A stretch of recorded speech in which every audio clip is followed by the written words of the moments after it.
Every moment to talk sports is always a delight. Welcome to Atlantic Television, and this is Sports Central. Praise Alunga is my name. But guess what? I'm not alone on the show. I have Emmanuel Chisorum joining at this time. Good to have you, Emmanuel. Good to have you, Praise. It's good to be here. It's been a wonderful week of football, and Arsenal seems to be all over the place. I mean, their title hopes are very much intact. Let's see where that takes them. Yeah, really, I think they've been very exceptional. much in that. I think they've been exceptional. They've been a better team. You could argue maybe not in all rounds, but I think they've been a better team this time. There's something different with them, and I do think their fans will be happy with what they're seeing. On the show today, we'll look at Super Eagles players as they hit camp ahead of Algeria friendly. Arsenal maintain top spots in the Premier League, plus story in Formula One. This is Atlantic Television. Stay with us.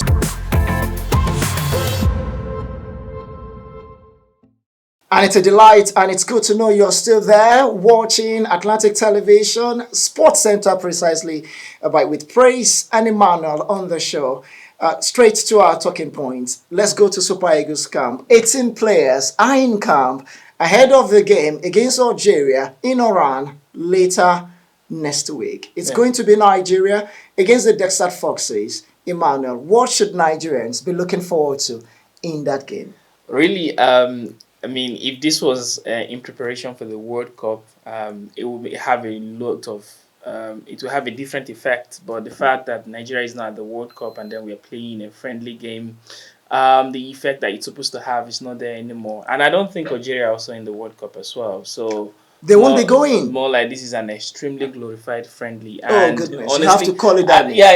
Because I think that not many Super Eagles fans will be willing to watch. Really? Yeah, because but this is their team. Yeah, it's their team, but sometimes it's a World Cup year, and you're not in Qatar. Why are you not in Qatar? Of course, different. You didn't qualify. Exactly. Well, you did. Ghana knocked you out. Absolutely, and to think that Ghana hasn't been in the best of form for the past couple of seasons, football seasons, and to come to Nigeria to get the best of us. I mean, I just feel sorry for us. But and also, is it not time Nigerians really forgive the Super Eagles and want to chart a forward course? And part of it starts with friendlies like this, because for the new manager, Jose Pizarro, he just came in on board. It's still new, so he needs to understand the new players and try to build a new Super Eagles. I understand the place of forgiveness, but certain things will always trigger past experiences. I mean, that's just how it is. It's a World Cup year, and we're not at the World Cup. We're playing a friendly, not in preparation for the World Cup. Definitely that is going to trigger that experience. So I know a lot of, football fans are very inconsistent with their feelings. And yeah, you could have that misfortune, and now that is a friendly. Yes, a lot of people will say, okay, let's just go with the friendly, but somewhere in between the line there is the feeling that if this was in preparation for the World Cup, it could have maybe the effect would be a lot more. I agree with you. It's going to be what everybody will be talking about. It's going to be in the lips of everyone. But again, it is what it is. Super Eagles will play against Algeria, and the game is September 27 precisely. That is next week, Tuesday. So keep a date ahead of this. But so you know, the players called upon by Coach Jose Pizarro for the goalkeeping department. We have three players, or three goalkeepers, you would say, and these are Maduka Okoye, Adebayo Adeleye, and Francis Uzoho. For the defenders, William Trust Ekong, Kenneth Omero.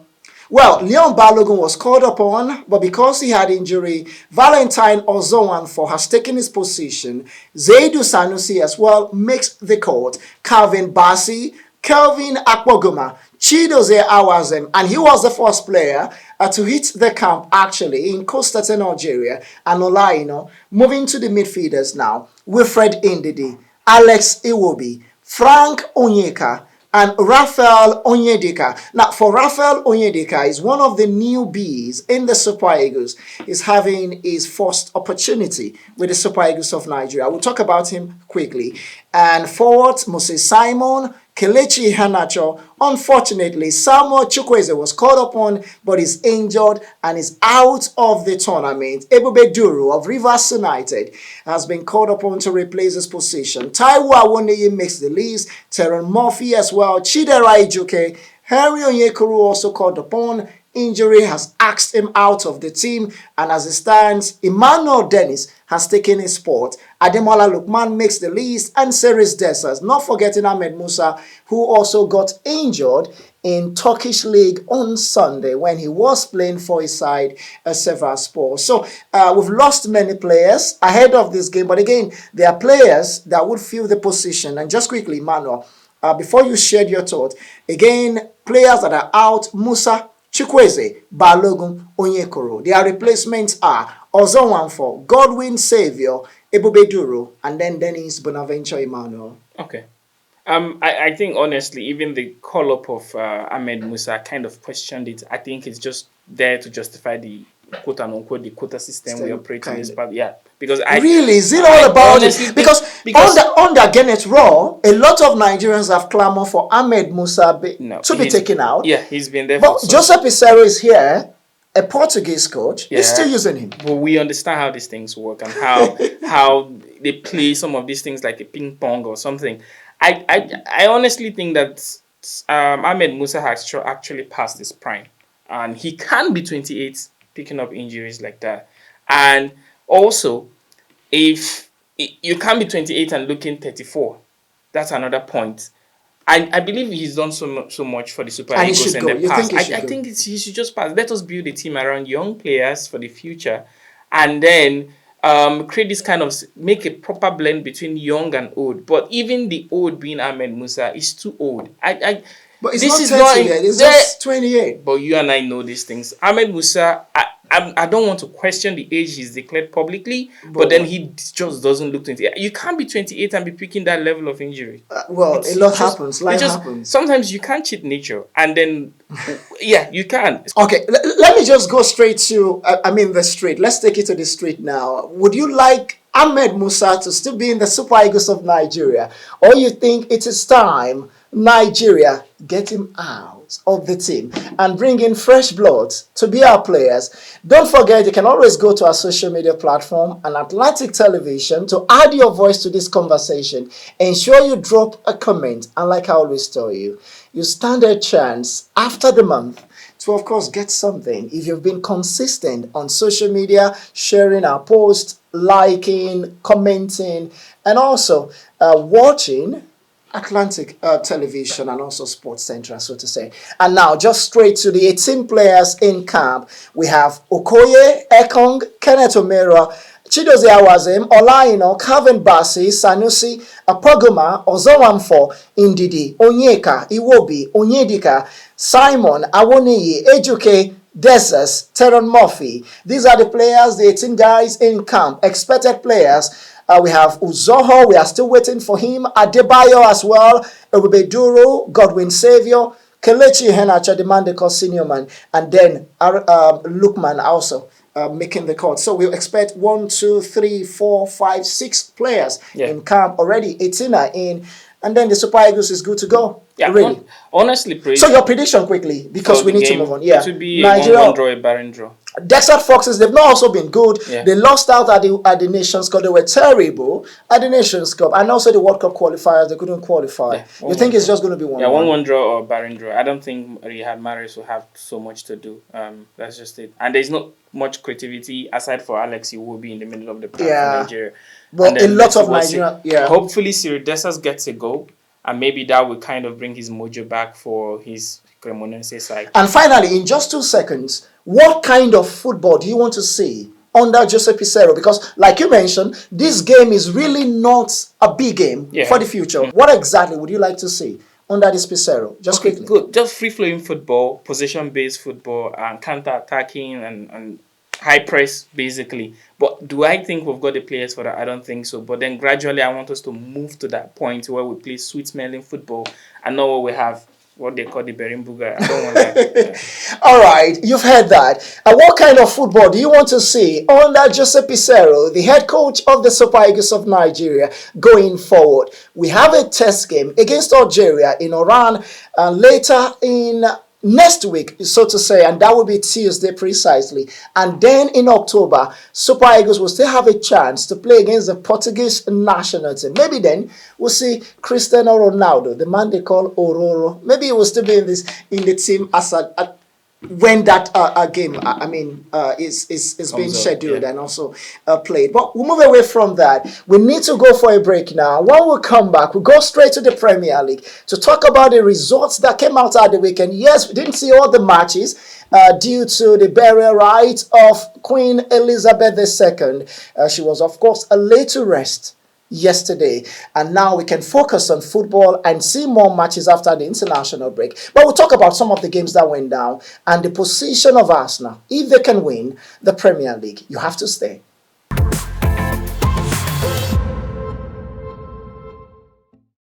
And welcome back. It's still Atlantic Television, Sports Central. Praise and Emmanuel here in the studio. And to the Premier League matches that were played at the weekend. On Friday night, two matches were played. Aston Villa beat Southampton by a goal to nil. Nottingham Forest lost in a 5-goal thriller. It ended Nottingham Forest 2, Fulham 3, and then on Saturday, Wolverhampton Wanderers 0, Manchester City 3, Newcastle United 1, Bournemouth 1, Tottenham 6, Leicester City 2, and then on Sunday, Brentford 0, Arsenal 3, Everton 1, West Ham United 0. Let's talk about Arsenal first before we look at Leicester City's unfortunate season. Brendan Rodgers might just be the next manager to be sacked, but we'll come back to that. Yeah. Let's talk of Mikel Arteta's side. They are looking really comfortable. 6 out of 7. Yeah. 18 points. 1 point above everything. The best team in the Premier League. Yeah, so far the best team in the Premier League. And one thing about Arsenal this season is that it's not about the results, but how they've gone about these results. I mean, even in the game they lost, they played really well. And statistically, too, even though I'm not a big fan of statistics, it showed that they had all it takes to win the game, statistics-wise. But they lost that game because United were a more pragmatic side. Arsenal has been good this season. They've played very decent opponent and they've gone on to dominate them and win the game. They've gone down and then come back to win games as well.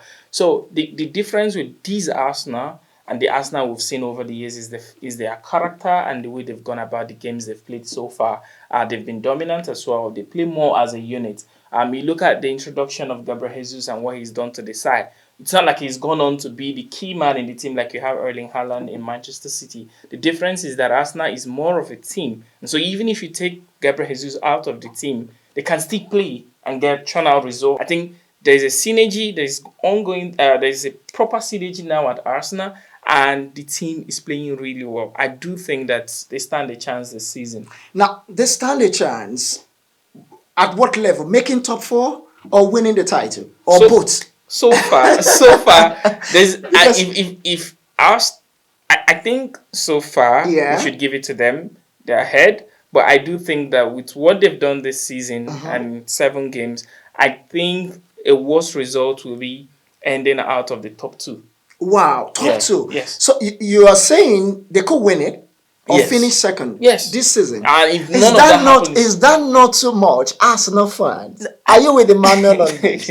I honestly think there's this narrative around Arsenal because a lot of people, especially EPL fans, see them as a mediocre side. But I do think that they've gone past that level right now. I think a lot of things is working for them. The only curse to their season would be the fact that they're in Europa League. I mean, I'm not a big fan of Europa League. I mean, I just feel that it's a distraction. And then if you're not careful, it might just ruin your season.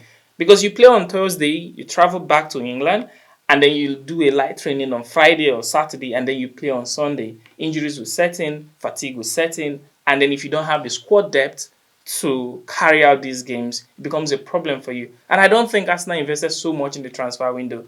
I don't think they beefed up their squad depth. So that is going to be a problem. I acknowledge that is going to be a problem. But if in January, or if before the World Cup, they keep up with this good run, and then the World Cup comes, the players travel injury-free, and then they come back, use the January transfer window, get squad depth.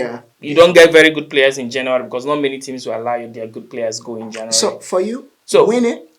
They can win it. Or finish in the top 2. Absolutely. So if they finish third, it will be disappointing for you. I do think it will be disappointing based off of how they've started the season. Now, don't you think your yardstick might be too early? Because top 3 will also be decent. Mikel Arteta won't say that's not a bad season. Well, Well, Just I'm judging. I'm basing my analysis and argument based off of what I've seen so far, and also looking at other teams. Okay. Look at United in the Europa League. I don't fancy them. That's the side I support. I don't fancy them getting into top 4, but something could still happen. And then you look at Liverpool.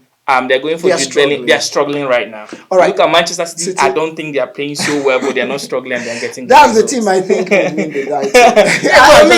I mean, it's a problem. A lot of people will give it to City because City is doing so well. They've got Erling Haaland and all of that. But that is for me. That's almost a natural prediction. But I think with Haaland, there's something off script to this period. Oh goodness! Haaland has scored 169 goals in, I think, 207 matches. That's a start. That's a start. You have such a striker in your team. You're winning the title. When you take out, I don't think it will make a forest. When you take out Erling Haaland from that team, I don't think. Right now, Arsenal and City, which is a better team overall? City is the better. No. But team play, which is a better team.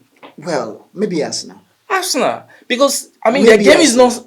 Maybe yes, but the game is not centered on any individual player because of time. Emmanuel, maybe we'll come back to talk about Arsenal. Let's also go to Leicester City. They lost to Spurs 6 goals to 2. Son Heung-min was the highlight with a hat-trick in the game. First goal of the season, first hat-trick of the season. Yuri Talisman, from the bench, one of Leicester City stars, has admitted that life is tough at Leicester City right now, with the club bottom when it comes to the Premier League standing. Now, you talk about the position they stand. They are bottom. They are the only club with just 1 point after 7 matches in their last 5 games. They've lost all their last 5 games.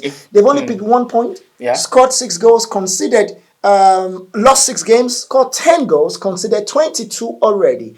They are owing Premier League minus 12 goals. This is a start to tell you you're going to relegation. Yuri said, because club came for him, and he decided to stay. And for him, loyalty, which is cool. Loyalty. I hear you. The thing is that I think the problem with Leicester isn't the coach or the players. At some point, even when you work or where you work, there has to be a reinforcement by the management or the organization in order to make you work effectively. And some of these players also need other players to actually play well, right? So Leicester didn't make the right investment in the transfer window, and they let go of most of their key players. In fact, it would have been worse. Probably they would have no point right now if Tielemans was gone, because Tielemans was almost close to going to Arsenal. So they let Kasper Schmeichel leave. Yeah. They let Wesley Fofana go to Chelsea for that amount of money. So they care about milking the club, getting so much, and not really doing that much of an investment. I don't know. You think they lack quality? Yes, they lack quality right now, because even the fact that they lack quality in the middle of the park is affecting Wilfred Ndidi. Because, I mean, one of the goals, the 6-2-3, like one of the goals is a fault of Wilfred Ndidi. I mean, he lost concentration and then.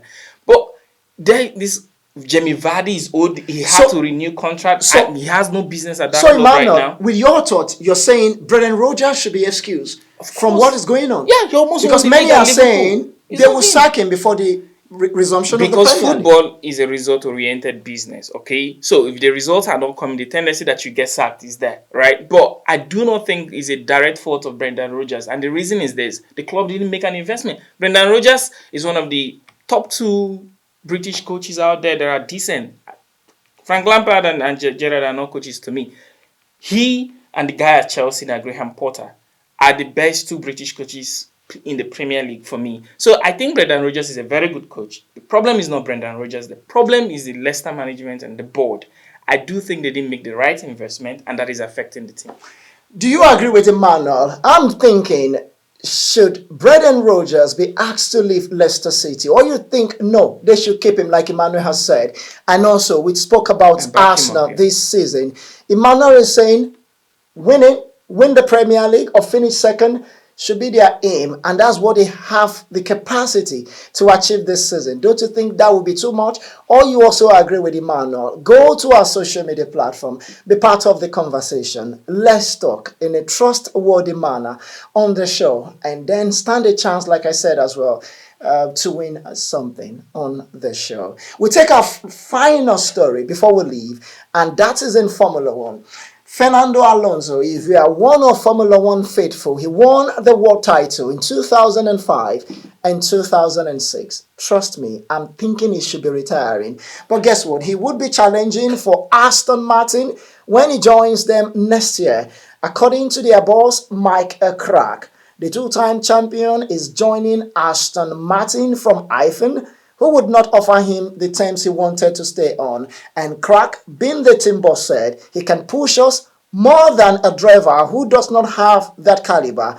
It will maybe be much more difficult than it is now. It says, we discussed this. We said, what are the pros and the cons?